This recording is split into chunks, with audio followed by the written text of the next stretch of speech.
Austin, thanks. This morning, a Shreveport family is demanding answers after their son's near drowning at a lake, Lake Darbon, with friends. And joining me this morning is the family, Christopher Gilbert's mom, along with the family attorney, one of the attorneys, Claudia Payne. Thank you so much for joining me. So let's talk about Chris. What happened? When did you get the call? On the ECMO machine. ECMO is like sort of like dialysis for the lungs. And they had to put him on a ventilator. Wow. And so I'm going to bring in one of your family attorneys, Claudia Payne, working along Lee Merritt. That's correct. And you guys have learned more. Tell us Yes. what you learned. Did he fall into the lake? Was he pushed into the lake? So initially, as the mother reported, we initially thought that he fell in the lake. That was what the friend group initially reported to officers. Soon after, and I guess after more investigation, they soon found out that he was actually pushed by a female within that friend group. She actually admitted to mom as well as the police officers that she pushed him into the lake. Was this horseplay or was it mad or? Well, in the legal field, we characterize things the way we see fit. So, of course, they are saying horseplay. We are saying that it was a criminal, intentional push into the lake. And why didn't anybody go in after him? Well, now we've seen a video where one of the friends in this group attempted to go into the water briefly, but neither one of the individuals a part of that friend group were the ones to retrieve him from the actual water. Okay, we have video of Lake Darbon, and shortly after he went in. Can we share that video, please? Tell me what's going on here, Claudia. Okay. This is actually Oshner LSU. We took this video this morning because this currently is where Chris is at this time, correct? That's correct. He's within their care. Okay. This is a more recent photo of Chris. This is approximately 3 days ago. His condition or his status, it doesn't necessarily get better, but it does change. It's different. The amount of work that the machines are doing on his behalf is constant. His lungs are said to be at 20%, so status doesn't really get better. It's just different. Is he responding? He is cognitive. He is responding mentally. He cannot vocalize anything currently, but he All right, shalom. First off, I want to start up by saying all praises, honor, and glory is due unto Yahweh by Hashem Yahushai, by Hashem Rakakadash. That's all praises to the world calls God, whose true name in the Hebrew is Yahweh. By Hashem being in the name, Yahushai being the name of the only begotten Son. Also want to say double honors to the elders and apostles of Great Millstone. Peace and mercy to the hopeful elect, preaching his word in truth and sincerity. I'm my brother Tasabah, the Great Millstone, Arizona, Campbell Will, with another video to edify and man, Jake don't fucking learn, bro. You know. And you Jake that get in these Ivy League world, you get around Esau, you think that racism ain't there, that they're all gonna love you like your own. Well, this looks like a bunch of Edomites that he went to the lake with, cause and you know if he's an aspiring doctor, like. There's Jake doctors out there. Don't get it confused. And they're some of the best, if not the best. But in that world, it's tough it's really Esau and the heathen. Esau and the heathen. So who do you think invited him to the lake? You looking at this video, you don't see nothing, not even relevant to the tone of a paper bag. So he got thrown in the lake. They knew he couldn't swim. Basically left his ass in there to drown. And the Lord is showing you time and time again, these devils are not your friends. This is Sirach 12:10. It says, never trust thine enemy, for like as iron rusteth, so is his wickedness. Though he humble himself and go crouching. And when he says like as iron rusteth, you know, like it's a sure shit statement, right? It's 100% going to happen. You understand that iron is going to rust, right? You know it. It's a definite thing. It says, though he humble himself and go crouching, yet take good heed and beware of him. And thou shalt be unto him as if thou hadst wiped a looking glass and thou shalt know that his rest had not been altogether wiped away. That wickedness is still within these devils. It doesn't matter how docile they try to show themselves as far as that murderous, racist intent. They're the seed of the wicked. That's all they can be. But Jake tries to extend it, ever expanding hand to act like, oh, these devils ain't gonna be a devil to me. Like, nah, it's different. No, you're gonna see every fucking time. Ain't nothing changed. Ain't nothing changed, man. So really, I don't feel sorry for this Jake, man. I don't feel sorry for him, man, because I've seen it too many times to where Jake could get in these Edomite atmospheres and think that these Edomites care about them. And I'm not even saying like Jake care about each other, but acting like these Edomites don't have an animosity towards them. And just because they invited you to the damn cookout. Right? That wickedness is not out of these devils. It says, "Set him not by thee it says, least when he had overthrown thee, he stand up in thy place, neither let him sit at thy right hand, lest he seek to take thy seat. And thou at the last remember my words and be pricked, because everything they do is with an ulterior motive, and it's not for you to do good." These Edomites, man, a true Edomite, right? A true Edomite, bro. There's no good that's gonna come from this devil. There's no good that's gonna come from him, man.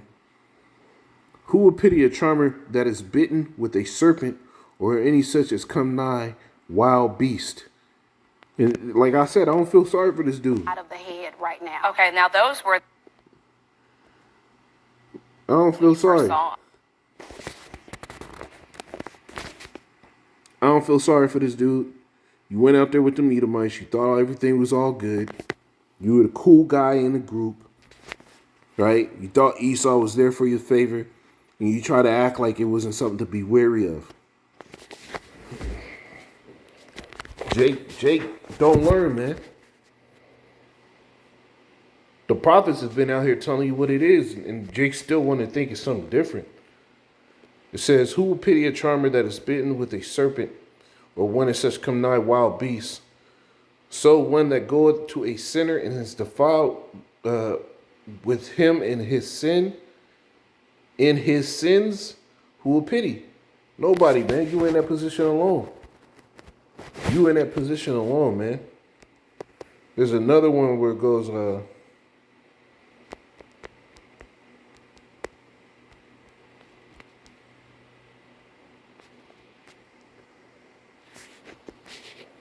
Sirach 12, and yeah, it's in the same one.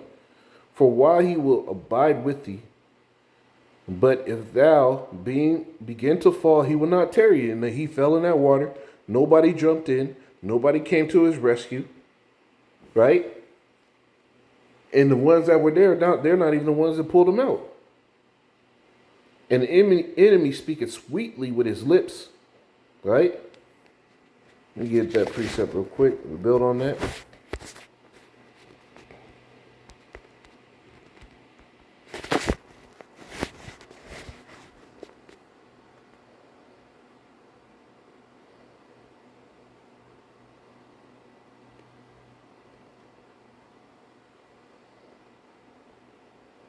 So, let me find it, man. War was in his heart. There it is. Psalms 55 and 21. "The words of his mouth were smoother than butter." Yeah, buddy, come on. Let's go to the lake. It's gonna be a good time. No, we're gonna go do a little swimming. There's gonna be some girls there. Oh, I can't swim. No worry, buddy. You don't have to get in the water. It's fine. It's fine. All right. We want you to come, guy. That's how Esau pulls. His mouth was smoother than butter, but war was in his heart. His words were softer than oil, yet were they drawn swords. And I guarantee you, whoever pushed him in the water already had something against him. If it was a female, he wasn't fucking with her. or he stopped fucking with her, so she was mad, and she still came. An enemy speaketh sweetly with his mouth, back in Sirach 12 and 16. An enemy speaketh sweetly with his lips, and his heart, it says, but in his heart he imagined how to throw thee into a pit. And that's exactly what they did.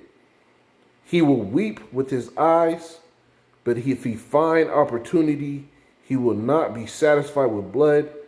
If adversity come upon thee, thou shalt find him there first. And though he pretend to help thee, right? They were acting like they was jumping into the water and shit. Like they was gunning. Then they jumped into the water and turned right back around. They didn't pull him up. Yet he will undermine thee. Lie to the police. Then they find out, oh no, they pushed him in. He will shake his head and clap his hands and whisper much and change his countenance. You think for them, they watched the nigga drown. They watched the nigga drown, bro. They wasn't freaking out. When you look at that video, it didn't look like a bunch of freakouts because not everybody jumped in the water. I don't feel sorry for Jake. Because he was just lying there with a... You don't learn. You pull this bullshit, and then the nigga woman don't want to tell you what's up because she don't want to live in reality that these devils fucking hate you. Esau hates Jake, man. It's in the scripture say it.